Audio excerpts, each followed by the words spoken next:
오늘 저희가 할 일이 좀 많기 때문에 오늘 우리 교가 제창은 생략하고 바로 본문으로 들어가도록 하겠습니다. 오늘 또 우리 공부 시간에 나오는 우리 학생들을 주님의 이름으로 환영하고 축복합니다. 오늘도 우리가 갈 길이 멀고 또 끝나고 우리가 또 이 미팅 발표도 해야 되기 때문에 오늘 급하게 좀 달려가 보도록 하겠습니다. 자, PPT 띄워주시고.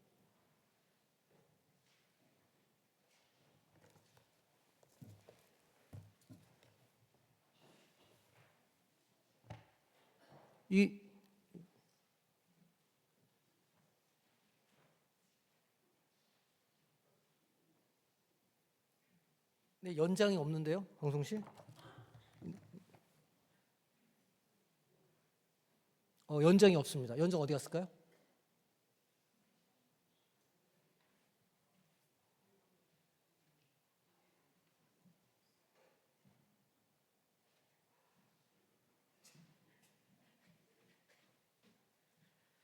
자, 연장을 찾았습니다.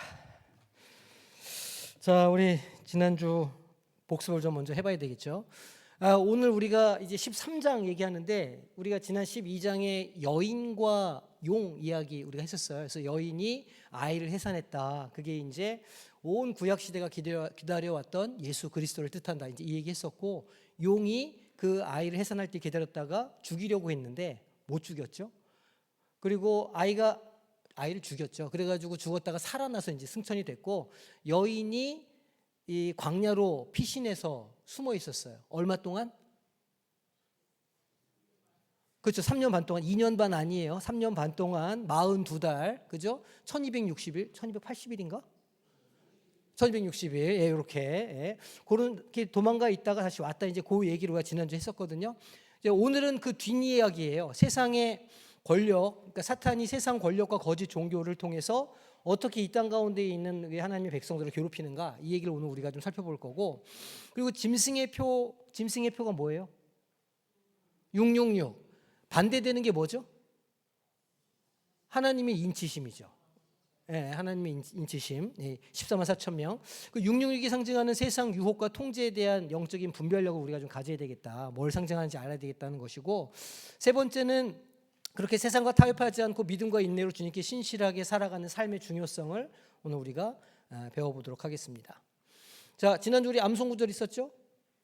예, 여기 계시록 12장 21절 말씀인데, 예, 그 보세요. 앞에 보셔도 돼요. 그거 뭐 굳이 안 보려고 막 이렇게 한테 제가 살짝 여기 힌트를 드리면 또 우리로 시작합니다. 자, 시작.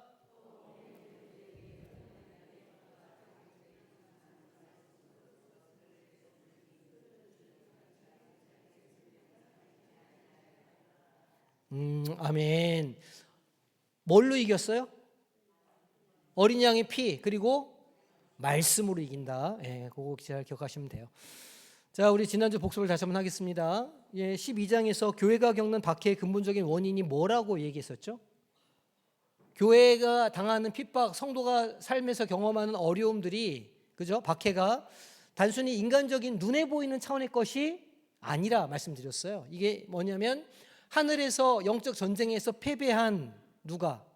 용이, 사탄이 예수님께 속한 교회에 대해서 분노하고 벌이는 영적 전쟁이다라는 것을 알려줬던 거죠. 그러니까 이 초대교회에 막 박해를 받던 그리스도인들이 그게 단지 그냥 그 로마 황제들의 난폭함 때문에 벌어지는 일이 아니라 그게 천상에 있던 전쟁에서 패배한 사탄 마귀가 이 땅 가운데 쫓겨나서 세상의 권세를 이렇게 뒤에서 조정해가지고 그리스도인들을 핍박하는 거다. 그 영적인 분별력을 가져야 된다. 이렇게 설명을 하고 있는 거예요. 자, 두 번째, 어떻게 이겼습니까? 용을 이기는 승리의 비결이 무엇이었다 그랬죠? 자기 힘이나 의지가 아닌 오직 어린 양의 피, 그죠? 보혈의 능력과 그리고 자신들이 증언하는 말씀으로 이겼다. 영적 전쟁에서 승리할 수 있는 건 오로지 보혈의 능력을 덧입는 것밖에 없다 말씀드렸어요. 그리고 말씀으로 우리가 그 위에서 말씀으로만 우리가 이길 수 있다, 이 얘기를 지난주에 했습니다. 십자가의 구속 능력과 담대한 복음 증거가 승리의 비결이라 우리가 지난주에 이제 했었던 이야기고, 자, 오늘 이제 들어가기 전에 복습을 한번 하죠. 자, 7 심판이 있었어요. 우리가 이제 6장에 가보면 4가지 인이 딱 다 띄어져요. 그리고 나서 순교자들이 기도를 막 하죠. 천재지변이 막 일어납니다. 그리고 첫 번째 막간이 나와요. 하나님께서 14만 4천 명 그 임친자들을 보호해 주신다라고 하는 그 약속이 이제 막간의 7장에 기록되어 있습니다. 그리고 나서 이제 일곱 나팔 심판이 시작되죠. 3분의 1만 그죠? 심판하는 거예요. 그래서 점진적으로 심판하는 거다라는 걸 기억하셔야 된다 말씀드렸어요. 그리고 이제 다섯 번째가 뭐냐면 메뚜기 떼가 무적행에서 올라와 가지고 괴롭히는데 누구는 못 괴롭혔죠? 인침을 받은 자는 못 괴롭혀요. 그리고 이제 마지막 그 여섯 번째 인을 띄니까 유브라데 강에 있는 그 민족들이 일어나 가지고 치러 온다더라. 이게 이 나팔 심판의 전체적인 내용이었습니다. 그리고 나서 이제 우리가 보고 있는 두 번째 막간이에요. 우리가 첫 번째 봤던 막간의 내용이 뭐였냐면 힘센 천사가 와가지고 이 요한한테 먹어라. 두루마리를 먹어라. 기억나시죠? 두루마리를 먹었더니 입에서는 막 달았는데 입에서는 달았죠. 입에서는 달았는데 장에 들어갔더니 썼다. 그게 어떤 의미라고요? 구원을 받고 복음을 경험하는 일은 참으로 은혜로운 일이나 그러나 그 말씀을 가지고 살아가는 일은 결코 쉬운 일이 아니다는 걸 이렇게 말씀으로 얘기를 해줬다는 거예요.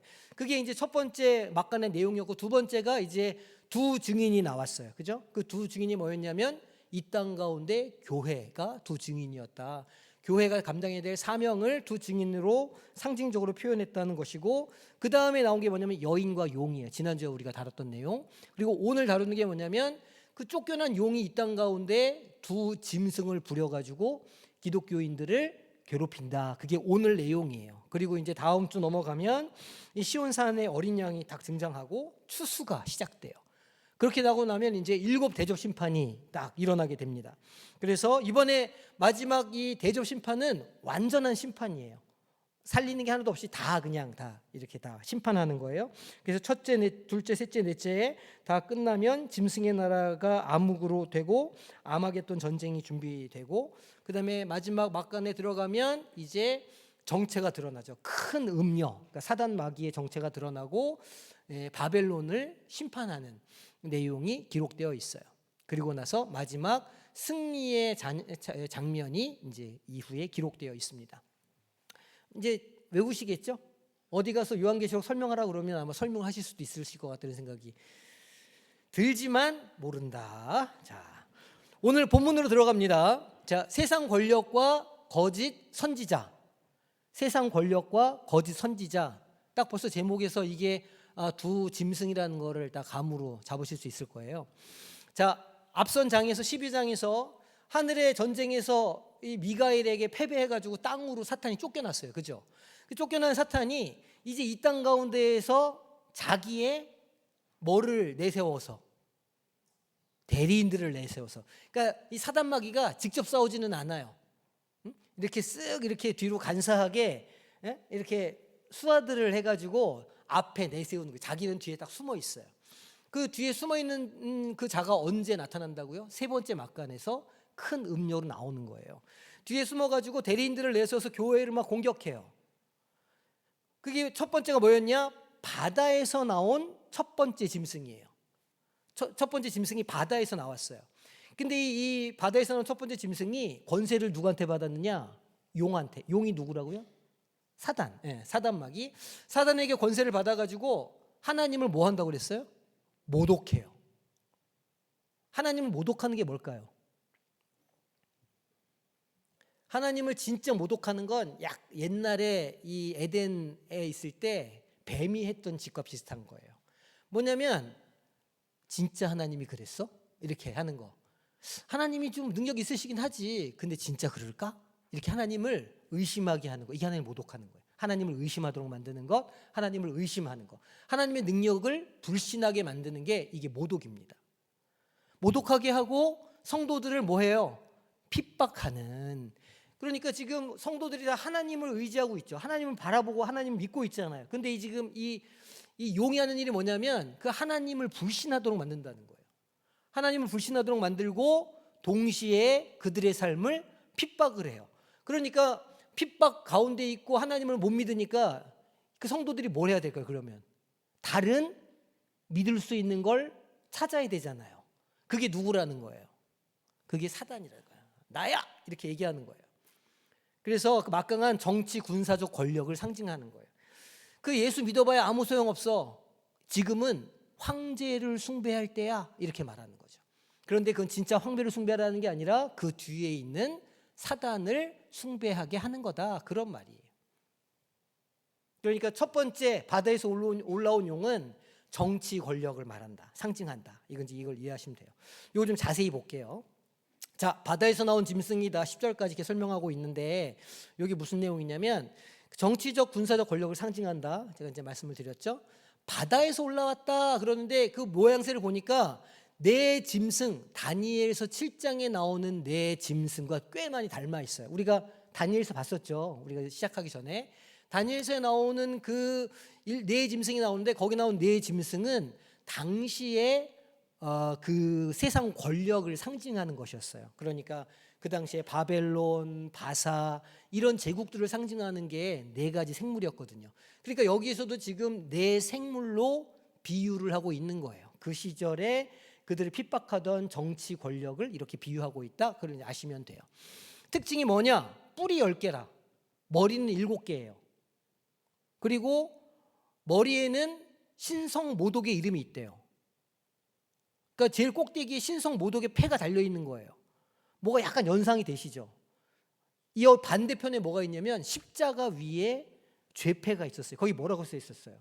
거기는 유대인의 왕이라고 써 있었잖아요. 그거에 반대되는 이미지인 거예요. 세상에 막 겁나게 센 막 십자가가 아니죠. 이건 완전히 왕좌죠. 왕좌 위에 딱 그 명패가 이름이 딱 붙어 있는데 거기는 신성 모독의 이름이 있더라. 하나님은 가짜야. 하나님은 힘이 없어. 하나님은 능력이 없어. 너희를 지켜주지 못해. 이런 명패를 머리에 붙이고 있더라. 그 말이에요. 그런데 재밌는 게 그 머리가 지금 몇 개라고요? 7개인데 그 중에 하나가 죽을 것 같았어요. 막 비실비실해. 죽을 것 같았는데 다시 살아나요. 그러니까 마치 예수님이 죽었다가 부활하신 것을 흉내내고 있는 거예요. 그래서 사람들이 놀래요. 죽었다가 다시 살아난 것 같다. 저 능력이 있는 것 같다. 저 예수랑 비슷하다. 이래가지고 사람들을 미혹한다. 그런 뜻이에요. 그리고 용의 권세를 받았죠. 그러니까 사단마귀의 권세를 받았어요. 그래서 보니까 실제로 지금 우리 본문에 보니까 하늘에서 막 불이 막 내리고 그런 능력을 행했다는 거예요. 능력과 보좌의 권세를 받았다. 얼마 동안 받았을까요? 그렇죠. 3년 반. 몇 달? 42주. 며칠? 그렇죠. 이 기간은 상징적인 기간이다. 어떤 기간이라고요? 성도들이 핍박당하는 기간이다. 그 기간 동안 그 권세를 받았다는 거예요. 그러니까 그 기간은 끝난다, 안 끝난다? 끝난다. 그 기간은 끝나게 돼요. 왜냐하면 기간이 정해져 있으니까 42개월, 3년만 지나면 고난이 끝나요. 그러면 이제 우리가 다음에 볼 하나님의 심판이 시작되는 거예요. 그러니까 뭐 하라는 거예요? 인내하고 견디라는 거예요. 42달 일할 권세를 받았다는 거죠. 그 어떤 걸 상징하느냐? 그 당시에 그리스도인들을 굉장히 핍박했던 도미티아누스 황제를 상징해요. 도미티아누스가 황제는 곧 신이다 이렇게 말했거든요. 그래서 황제 숭배 사상을 굉장히 강력하게 시작했던 왕이 도미티아누스 황제예요. 그러니까 이제 그때 핍박이 극에 달했었죠. 자, 그럼 이제 두 번째 짐승이 있어요. 두 번째 짐승은 어디서 올라왔다고 그래요? 땅에서 올라왔어요. 땅에서 어린 양처럼 보여요. 그 둘째 양은 어린 양의 탈을 쓰고 있어요. 그런데 말하는 건 용처럼 말해요.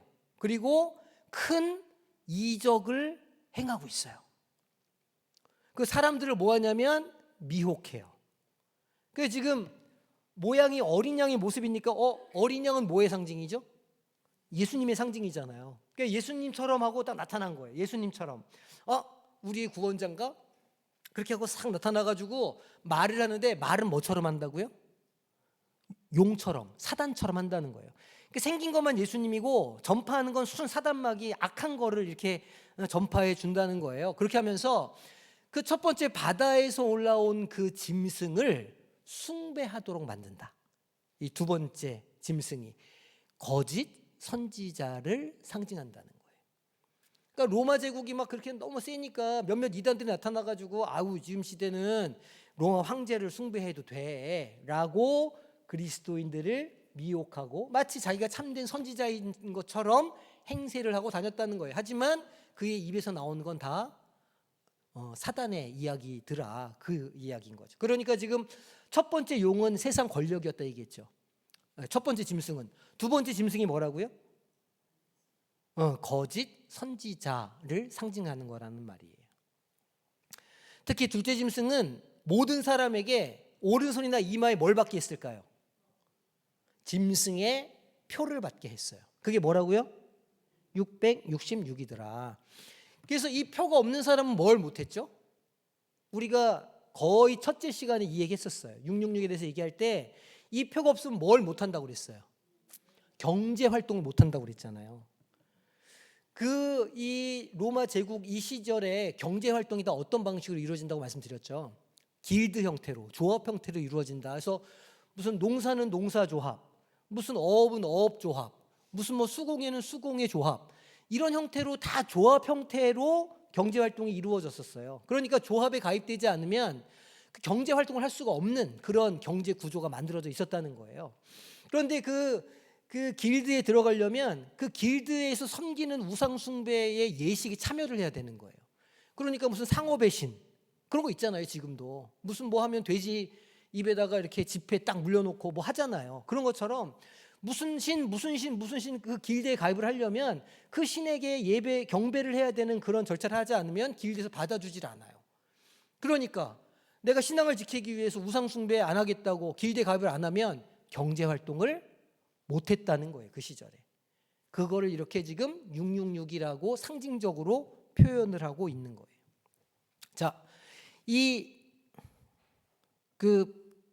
바다에서 나온 짐승이면 이번에는 이제 땅에서 올라온 짐승이에요. 이건 뭘 상징하느냐? 아까도 얘기했지만 겉모습은 양처럼 온순하지만 입에서는 사단의 말이 나와요. 굉장히 기만적인 존재예요. 특징은 어린 양 같은 두 뿔이 있어요. 양이 이렇게 뿔이 있잖아요. 뿔이 있고 근데 용처럼 말해요. 예수님을 닮은 듯하지만 메시지는 사단의 것을 하더라. 그러니까 이게 지금 무슨 얘기냐면 그 핍박을 받고 있던 그리스도인들을 막 미혹하던 그런 거짓된 그 정보들이 많았는데 그거를 잘 분별해야 돼라고 말하고 있는 거예요. 다 같은 선지자가 아니라는 거예요. 잘 메시지를 분별해가지고 이 시대에 진짜 그 하나님의 복음을 증거하는 사람을 잘 확인해야 된다 경고를 지금 주고 있는 거예요. 어떤 역할을 하냐? 바다에서 올라온 짐승에게 경배하게 해요. 그리고 이 땅에서 올라온 짐승이 큰 이적을 행해요. 누구처럼? 예수님처럼 막 이렇게 이적도 행하고 막 이렇게 하는 거예요. 그러니까 사람들이 막 미혹당하죠. 오, 신기하다. 와, 이거 진짜 뭔가 능력이 있나 보다. 이렇게 이제 한다는 거예요. 그리고 뭘 강요하느냐? 우상 숭배를 강요해요. 짐승의 우상에게 생기를 주어서 말하게 하더라. 목석은 말하지 못하는데 이 사단마귀가 목석이 뭔가 이렇게 말하는 것처럼 보이게 아마 그렇게 했던 것 같아요. 그러니까 이제 사람들이 하나님이 아닌 우상을 섬기도록. 왜냐하면 하나님을 지금 모독했잖아요. 하나님은 그런 능력이 없는 분이야. 하나님은 뭐 진짜가 아니야. 이런 식으로 모독을 계속 하잖아요. 그러면서 이제 우상을 숭배하고 사단 숭배를 할 수 있도록 그렇게 이제 속이는 자가 되었다는 거예요. 그리고 경배하지 않는 자는 다 죽였더라.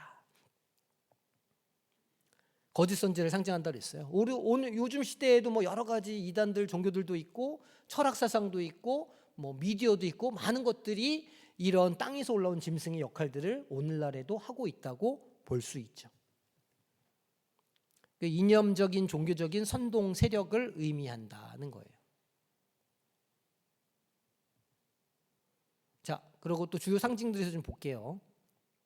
바다는요, 뭘 상징하냐면 혼돈, 악의 근원, 하나님을 모르는 이방 세상을 의미해요. 제가 지지난주에 이제 말씀드릴 때 고대의 세계관 말씀드렸잖아요. 이렇게 하늘에 천장이 있고 땅이 있고 그 주변으로 바다가 있고 밑으로는 무저갱이 있어요. 기억나시죠? 그 그림이. 그러니까 이 바다는요, 그 무저갱이 있는 것들이 막 올라오는 곳이에요. 미지의 것, 알지 못하는 것들, 그 심연에 있는 어비스, 그 무저갱이 있는 것들이 막 올라오는 통로가 바다이기도 해요. 그래서 성경에 나오는 바다는 주로 악의 근원으로 표현되고 혼돈으로 표현돼요. 처음에 창조하실 때 물 위에 이렇게 표현되잖아요. 그 물은 혼돈을 상징하는 것이거든요. 땅은 그럼 뭐냐? 안정된 곳인데 인간의 영역을 말해요. 특별히 이 성경적인 세계관에서는 팔레스타인 땅을 가리키는 것이기도 해요. 그 지역을, 성경의 무대, 그 지역을 특별히 가리키기도 했다는 거죠. 그리고 열뿔과 일곱 머리 용이 나오는데, 그 짐승이 나오는데, 이것은 완전한 권력 또 지혜를 사칭하는 세력을 말하는 거다. 로마의 황제나 세계 열강들을 그렇게 상징적으로 표현한 것이다는 거고요. 자, 신성 모독이라는 말이 나오는데 이거 황제 숭배 사상 얘기하는 거예요. 도미니우스 앳 데우스. 도미누스는 황제라는 뜻이고요. 도미누스 황제라는 뜻이고, 데우스는 하나님이라는 뜻이에요. 그래서 도미누스 앳 데우스는 황제가 신이다라는 라틴어예요. 그래서 그 유적 가보면 이 글귀가 새겨진 유적들이 꽤 있어요. 그리스 로마 가보시면 황제 숭배 사상을 강요했는데 그걸 지금 성경에서는 신성 모독이라 이렇게 지금 기록하고 있다는 거예요. 그리고 표 나오는데 그건 666을 말하는 거죠. 자, 전체 계시록의 맥락을 생각해 보면 이 13장이 어떤 의미를 가지고 있는지 우리가 좀 살펴볼 필요가 있죠. 영적 전쟁이 이 땅에서 어떻게 벌어지고 있는가에 대한 매뉴얼 같은 거예요. 지금 우리 성도들이 고생하고 고난당하고 있죠. 그게 왜 그런지를 자세하게 설명해 줄게요 라고 하면서 설명하는 거예요. 12장이 원인이에요. 우리한테 왜 고난이 있어요? 하늘에서 영적 전쟁이 있었는데 사단이 패해가지고 땅으로 떨어졌어. 그리고 그 땅에 떨어진 사단이 우리를 지금 괴롭히고 있어. 이게 12장의 설명이에요. 13장은 그러면 그 땅에 떨어진 사탄이 우리를 어떻게 괴롭히고 있을까? 두 짐승을 통해서 괴롭혀. 첫 번째 짐승은 세상 권세야. 두 번째 짐승은 거짓 선지자들이야. 이렇게 좀 설명하고 있는 거예요. 13장의 내용이. 자, 그리고 악의 삼위일체를 13장에서 완성하고 있어요. 자꾸 지금 사단마귀는 뭐가 되고 싶어 하는 거예요, 지금. 하나님이 되고 싶어요. 사단마귀는 원래 나도 하나님이 될 수 있을 것 같은데 그래서 타락했고 그래서 사탄이 되었고 본인은 계속해서 하나님이 되고 싶어 해요. 그런데 하나님은 성부, 성자, 성령 하나님이시잖아요. 삼위의 하나님이시잖아요. 이걸 너무너무 흉내내고 싶어 하는 거예요, 사단마귀는. 그래서 용이 사단이면, 성부면 첫 번째 짐승은 성자 예수님이야. 그리고 세 번째 짐승은 성령 하나님이야. 뭐 그런 식으로 자기도 하나님처럼 뭔가 세상에서 보여주고 싶어 해요. 계속해서 자기를 하나님이라고 말하고 싶어 하는 굉장한 욕망을 가지고 있어요, 사단은. 그거를 뭐라고 부르냐면 교만이라고 불러요. 그래서 그리스도인들을 무너뜨리는 가장 강력한 무기가 뭘까요? 그거는 바깥에서 들어온 핍박이 아니에요. 그 내면에 심어주는 교만이에요. 교만의 본질은 첫 그 아담과 하와가 가졌던 마음과 똑같아요. 아담과 하와가 왜 선악과를 따먹었을까요? 너 그거 따먹으면 눈이 밝아져. 누구처럼? 하나님처럼. 그러니까 하나님처럼 되고 싶어하는 인간의 욕망이 처음에 인간을 타락시켰고, 사단마귀도 누구처럼 되고 싶어서? 하나님처럼 되고 싶은 교만 때문에 타락했고, 그리고 그 시대 이후로 누구라도 그런 마음을 갖는 사람들은 다 타락하게 되어 있어요. 어떤 마음? 교만. 교만이 뭐라고요? 하나님처럼 되고 싶은 것. 하나님처럼 되고 싶은 것의 가장 일반적인 표현은요, 이런 거일 수 있을 것 같아요. 내 삶의 주인은 나야. 내가 내 삶을 주장할 수 있어. 여기 자유민주주의니까 나는 내 삶을 내 마음대로 살 거야. 내 삶의 주인이니까. 내가 내 삶의 하나님이니까. 이게 가장 우리 시대의 근원적인 교만이라고 할 수 있어요. 우리는 누구의 것이라? 하나님께서 값주고 피로 값주고 사주셨잖아요. 그 어린 양의 피와 말씀으로 살아가는 사람들이라고 계속 얘기하잖아요. 근데 우리가 어떻게 자꾸 살려고 그래요? 그거 없이 내 생각으로, 내 판단으로, 내 기호로, 내 마음에 드는 걸로 살아가려고 한다는 거예요. 그게 뭐다? 교만이다. 하나님처럼 되고 싶어하는 마음이다. 이거를 기억을 하셔야 돼요. 그리고 나서 13장의 역할은 14장과 대조되는 걸 보여주는 거예요. 14장에 가면 천사들이 다 하나님의 백성들이 나타나고 이 666이 아닌 하나님의 임침받은 그 14만 4천 명이 막 나타나거든요. 그래서 이제 다음 주에 가보면 완전히 반대되는 이야기를 볼 거다. 왜냐하면 오늘 이 13장의 내용만 보고서는 조금 좀 우리가 우울하잖아요. 아우, 이 땅 가서 우리가 어떻게 살아가? 우리 다 죽어야 돼. 막 이럴 건데 14장에 딱 가보면 이미 하나님께서 승리하신 전쟁에 하나님의 백성들이 어떤 삶을 살고 있는지를 14장에서 보여줄 거거든요. 그래서 이게 이렇게 넘어가는 장면이다. 이거를 보시면 돼요. 자, 그리고 그 이 표가 뭐라고요? 666 짐승의 표. 누구에게 충성하고 누구를 경배하는지를 보여주는 영적 소속의 문제라 그랬어요. 자, 인침을 받았다. 하나님의 인침을 받았다. 그게 무슨 뜻이라고 그랬어요? 가장 중요한 건 소유라고 했어요. 소유. 인침을 딱 받으면 그 인침 도장 찍힌 그 권력자에 속해 있는 것임을 나타내는 거다 말씀드렸잖아요. 그러니까 우리가 하나님의 인침을 받았다는 건 우리가 누구 거라? 우리가 하나님의 거라. 내가 조금 못 살아. 좀 실수도 하고 넘어지고 자빠지고 코가 깨져요. 그래서 남들이 볼 때는 야, 좀 예수 믿는 사람이 저렇게 할 수도 있어. 하지만 우리는 뭘 받은 사람들이에요? 인침을 받은 사람들이에요. 그러면 누구 소속이라 우리가? 하나님의 소속이라. 그러니까 우리가 은혜로 구원받는 거예요. 보혈의 능력으로. 그런데 666을 받으면 어떻게 돼요? 소속이 어떻게 된다는 거예요? 바뀐다는 거예요. 그걸 받지 말라는 거죠. 영적 소속의 문제라. 예수를 믿으면 끝까지 잘 믿으라. 중간에 배교하거나 그렇게 하지 말고 끝까지 하나님을 잘 믿어라. 그 얘기를 해주고 싶은 거예요. 이 요한 사도가. 자, 짐승의 수 몇? 666은 불완전하고 하나님을 대적하는 인간의 뭘 상징할까요? 인간이 교만하다. 교만하다. 인간의 교만함을 상징하는 게 666이라고 하는 숫자예요. 자, 자세하게 설명해 볼게요. 666을. 네, 재밌는 주제잖아요. 이게. 자, 게마트리아 해석이라는 게 있어요. 그러니까 헬라어, 히브리어, 알파벳, 그때는 이제 아라비아 숫자가 있던 때가 아니에요. 지금이야 우리가 숫자를 세면 아라비아 숫자 1, 2, 3, 4, 5가 있었지만 한자도 아라비아가 아니잖아요. 한자도 어떻게 했어요? 1, 2, 3 이렇게 썼었잖아요. 그러니까 이 시대에는, 이 고대 시대에는 숫자를 어떻게 기록했냐면 알파벳에, 히브리어 알파벳에 1, 2, 3, 4 이런 식으로 붙여요. 음가를. 그래가지고 숫자 대신 히브리어로 숫자를 쓰는 거예요. 이해가 되시죠? 1, 2, 3, 4 대신 가나다라 이렇게 기역, 니은, 디귿에 1, 2, 3, 4 숫자 값을 준다 이런 뜻이에요. 그걸 보고 게마트리아라고 불러요.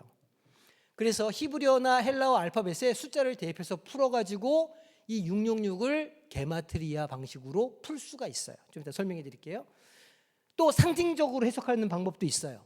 완전수는 7이잖아요. 6은 불완전한 숫자잖아요. 인간의 숫자가 6이거든요. 6을 3번을 반복해요.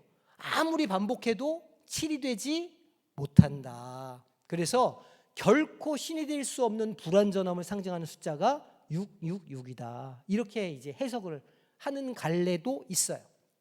그리고 마지막으로 당시 길드 경제 체제를 상징적으로 보여주는 경제적인 통제의 상징이다. 이렇게 이제 표현하기도 해요.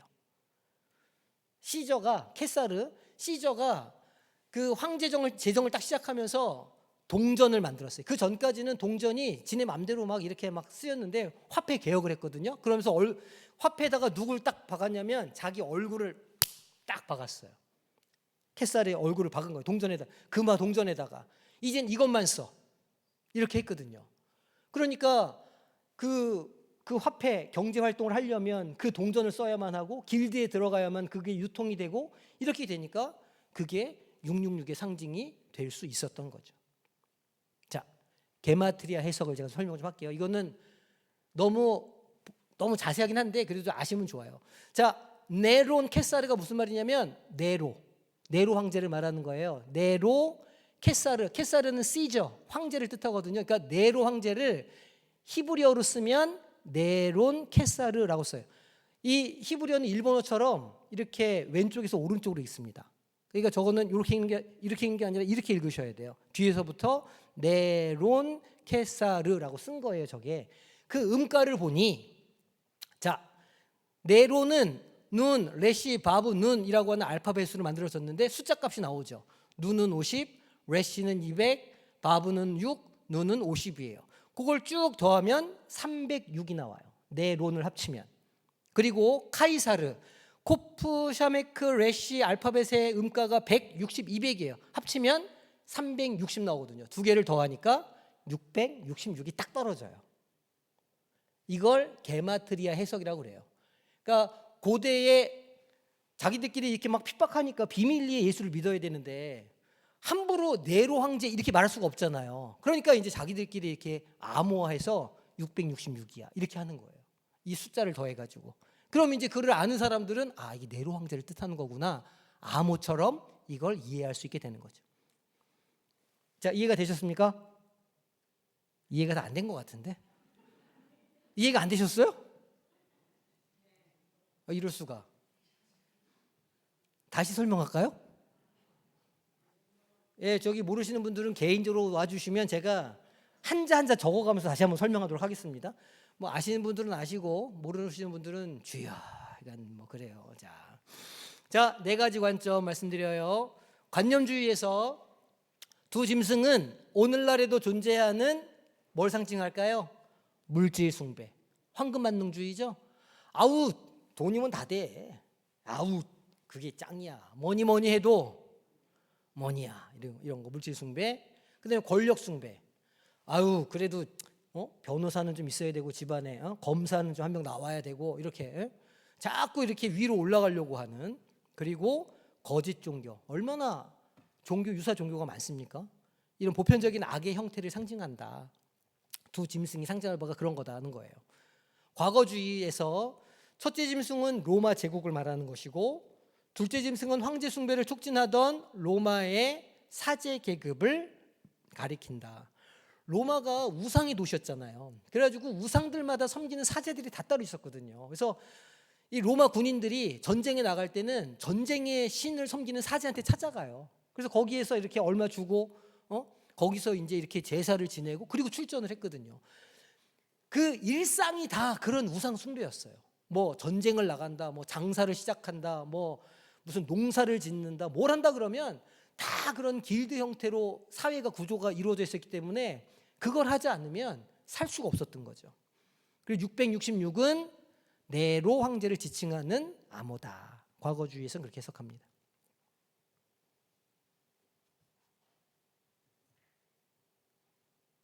자, 미래주의는 이제 앞으로 일어날 일이다 이렇게 보는 거예요.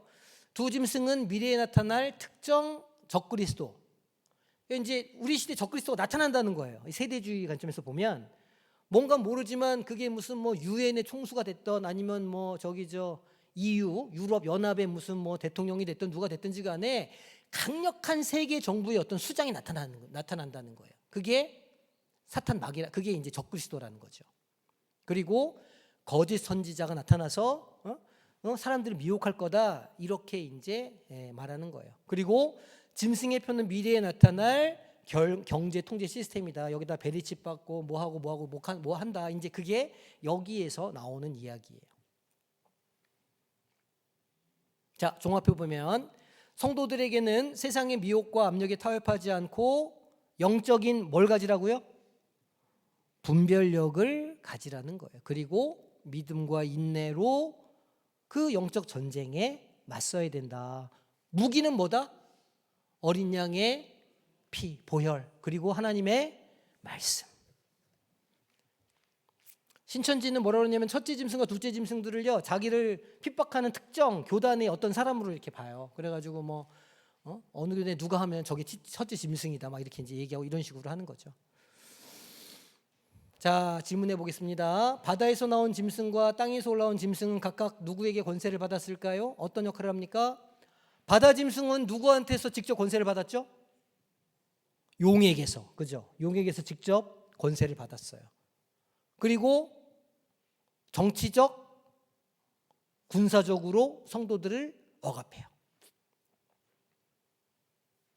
이렇기 때문에 많은 사람들이 어떤 정부, 어떤 단체 이런 것들을 쉽게 의심하게 되는 거예요. 이런 맥락이 있기 때문에. 그리고 땅의 짐승들은요 누구를 위해서 일한다고요? 땅의 짐승은 누구를 위해서 일해요? 첫째 짐승을 위해서 일하죠. 바다에서 올라온 짐승을 위해서 일해요. 그리고 막 이적을 막 행해요. 미혹해가지고 첫째 짐승을 경배하게 하는 종교적, 이념적 역할을 감당해요. 그러니까 로마 시대로 생각해 보면 로마의 어떤 정치 제도가 첫 번째 용이요.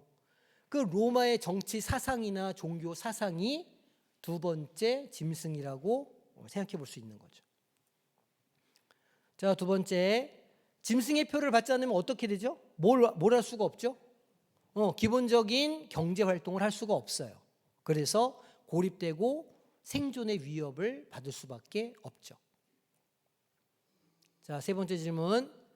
짐승의 표, 그러니까 666은 당시 그리스도인들에게 어떤 현실적인 위협과 영적인 의미였을까요? 물어보는 거예요. 그러니까 666이 그 2000년 전 핍박당하던 그리스도인들에게 어떤 의미였을까 물어보는 거예요.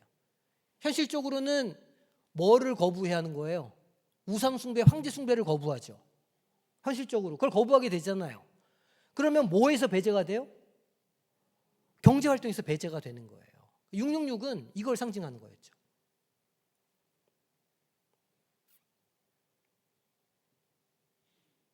영적으로는 하나님이 아닌 로마 황제를 주인으로 인정하는 배교 행위가 되었고, 하나님의 인과 정반대되는 사단의 소유가 됨을 나타내는 표식이 된다는 거예요. 그러니까 경제활동에 참여하면 이제 그 짐승의 표를 받는 것이니까 짐승의 소속이 된다. 그렇게 하면 배교를 하게 되는 거다. 이렇게 이제 설명을 하는 겁니다. 자, 네 번째 질문. 둘째 짐승이 어린 양 같아 보였어요. 그죠? 어린 양 같아 보이지만 용처럼 말한다. 이렇게 얘기했잖아요. 이게 왜 더 위험할 수 있을까요? 겉으로는 기독교의 정신, 평화의 모습을 이렇게 모방해요. 아, 이거 뭔가 좀 좋은 것 같아. 이 평화를 하자 그러니까 이건 참 좋은 거야. 이렇게 모방하는데 어린 양처럼. 그러나 그 뚜껑을 열어보면 그 속에는 본질과 메시지는 사단의 거짓과 미혹이라는 거예요. 그러니까 위험하죠. 왜냐하면 처음엔 경계를 안 해요. 신천지가 그렇잖아요. 신천지가 이렇게 우리한테 올 때 복음적으로 다가오거든요. 막 사랑하고 막 이렇게. 근데 이제 거기에 점점 들어가다 보면 그 미혹하는 영이 그렇게 나와가지고 자기들은 그렇게 주장하지만 우리가 보기에는 정반대죠. 그렇게 된다는 거예요. 노골적인 핍박을 하는 게 아니라 종교의 이름으로 다가오는 미혹이 분별하기가 더 어렵다. 사단이 처음에 에덴 동산에서 뭐라고 미혹했어요? 하나님 가짜야 이렇게 말하지 않았어요. 그렇게 말하지 않았잖아요. 어떻게 미혹했어요? 하나님이 진짜 그렇게 말했어? 이렇게 물어보잖아요. 그러니까 아담도 그렇고 하와도 그렇고 거기에 홀랑 넘어가가지고 아니 이제 꼭 그렇게는 아닌데 이러면서 하나님의 말씀과 의도를 왜곡하고 자기들의 마음대로 해석하죠. 똑같아요.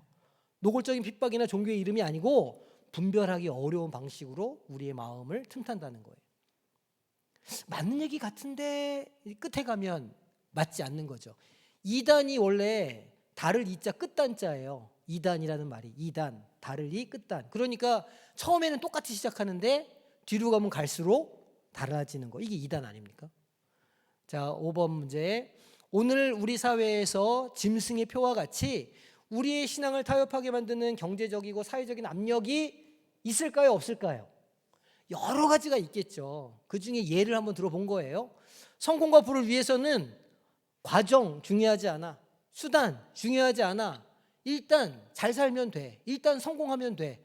성공이 다 말해줘. 이렇게 우리는 얘기하잖아요. 이런 세상의 가치관들. 그러니까 세상적인 우선순위, 세상적인 가치관들. 아우 돈이 최고지. 그 뭐 좀 어때? 많이 벌면 되지. 이런 식으로 하는 거. 이 세상의 가치관이 짐승의 표와 같은 것이라. 또 우리의 참된 예배를 포기하게 만드는 어떤 직장 문화, 사회생활 이런 거 있잖아요. 정말 우리는 주일 안식일을 잘 지키고 거룩한 날 주일을 지키고 싶고 그렇게 하지만 그 지금 시대가 그런 시대가 아니잖아요. 굉장히 여러 가지의 어떤 어려움들과 힘듦이 있는 시대라는 거죠. 그리고 정직하지 않아야 조금 좀 이렇게 사기도 칠 줄 알고 좀 약삭 빠르고 이래야 살아남고 이렇게 되는 사회라는 거예요. 이런 것들이 결국은 짐승의 표가 말하는 것들이 아닌가 우리가 이렇게 생각해 볼 수 있죠. 자, 13장 마지막에 13장 마지막이라는 건 10절을 말하는 거예요. 칼에 죽을 자는 마땅히 칼에 죽을 것이냐. 성도들의 인내와 믿음이 여기 있다 이렇게 말해요. 성도들의 인내와 믿음이 여기 있다라고 말하는 이유는 무엇일까요? 이 말씀은 우리에게 어떤 요구를 하는 걸까요? 짐승들이 보니까 되게 그 힘이 세요. 왜냐하면 우리가 살아가는 정치 시스템 현실이니까. 근데 거기에 우리가 이렇게 맞서서 살아가는 게 좀 불가능해 보이고 어렵잖아요. 그런데 그것에서 성도들이 이렇게 그거를 이길 수 있고 맞설 수 있는 힘은 고난을 감수하면서 끝까지 하나님께 충성하는 인내와 믿음뿐이라는 것을 강조하는 거예요. 우리가 능력이 있어서 이기는 게 아니고, 우리가 무슨 뭐 재능이 있어서 이기는 게 아니고, 우리가 재력이 있어서 우리가 감당할 수 있는 게 아니라는 거예요. 우리는 그 주님께서 주시는 그 광야와 같은 때를, 하나님께서 우리를 이 때를 끝나게 해주신다는 걸 믿음으로 바라보면서 오늘을 인내하는 거예요. 타협하지 않고 소망을 가지고 끝까지 버텨내는 것, 그 자리에, 그게 지금 이 13장의 인내와 믿음이 요구하는 그런 내용이라는 거죠. 자, 어떤 상황에서도 신앙의 지조를 지키는 견고한 믿음이 필요하죠. 자, 정리해 보겠습니다. 자, 13장에 사탄의 대리인인 두 짐승 나왔어요. 첫 번째는 정치적인 권세를 뜻하는 것이었고, 두 번째는 거짓 종교, 거짓 선지자 이렇게 말했어요. 그래서 교회를 공격하는 세력을 상징하는 것이라, 정치적 권세, 그리고 거짓 종교, 또 거짓 선지자, 뭐 여러 가지로 우리가 설명할 수 있겠죠. 그리고 짐승의 표와 666은 황제 숭배 강요, 또 경제적인 통제를 상징하고, 하나님의 소유를 거부하고 세상의 시스템에 충성하는 것을 의미할 수 있다는 거예요. 하나님이 아닌 다른 주인을, 하나님이 아닌 다른 것을 나의 주인으로 모시는 것이다는 말이죠.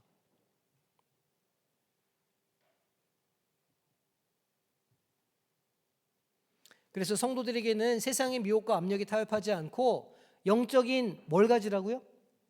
그렇죠. 분별력을 가지고 믿음과 무엇으로? 인내로 맞설 것이 요구돼요. 자, 지금 이 땅 가운데서 패배한 이 사단 무리가 믿는 자들을 공격해요. 광야와 같은 삶으로 우리를 인도해요. 그럼 우리가 그걸 싸워서 이길 수 있는 무기가 있어요. 그게 뭐라고요? 어린 양의 피, 또 하나님의 말씀.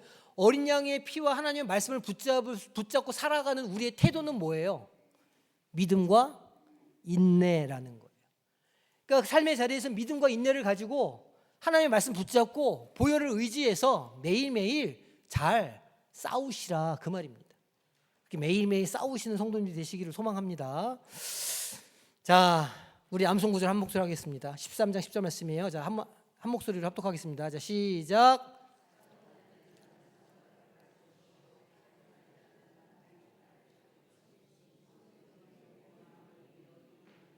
요한계시록 13장 10절 말씀. 아멘.